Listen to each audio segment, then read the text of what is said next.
Canada's in the midst of our 45th federal election, and it takes place amongst enormous efforts by insincere people to influence your vote.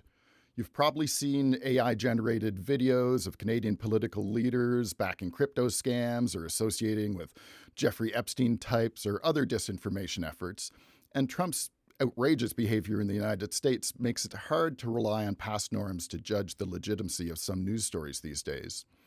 The rise of influencer culture has also enticed people to get information from figures without the appropriate experience, knowledge, or ethical standards to be trusted, as is evidenced right here in Canada by Quebec influencer Lauren Chen, allegedly accepting $10 million from Russia to disseminate pro-Russian views during last year's U.S. election. And as reported in The Guardian, more than half of Canadians still say they get their political news from Facebook, despite the platform's ban on news articles from reputable outlets. In fact, this is the first federal election in which Canadian news is not permitted to be shared on Meta's Facebook, WeChat, or Instagram. And while I wholeheartedly blame Canada's federal Liberal Party's Bill C-18 Online News Act for bringing in the pointless law that led to this, it's hard not to criticize how Meta has let this devolve even further.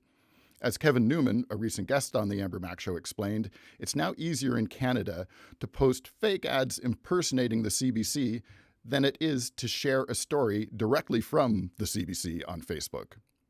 Blue Sky's head of trust and safety, Aaron Rodericks, recently wrote in Maclean's that it's chilling how effective repetition is. Research shows it takes about 6 exposures for a message to sink in.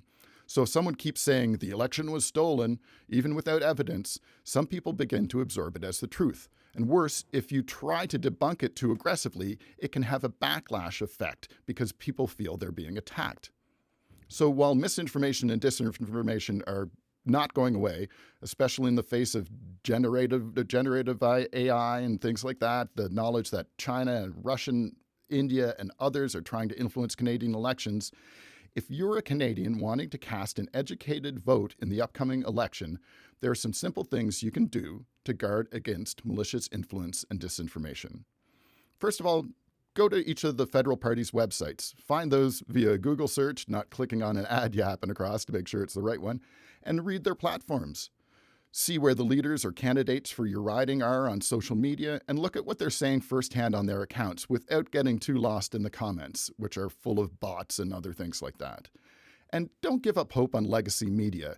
The Globe and Mail, for example, Canada's national newspaper of record with roots going back to the mid-1800s, doesn't have a partisan agenda and can be relied upon to present different sides of a story.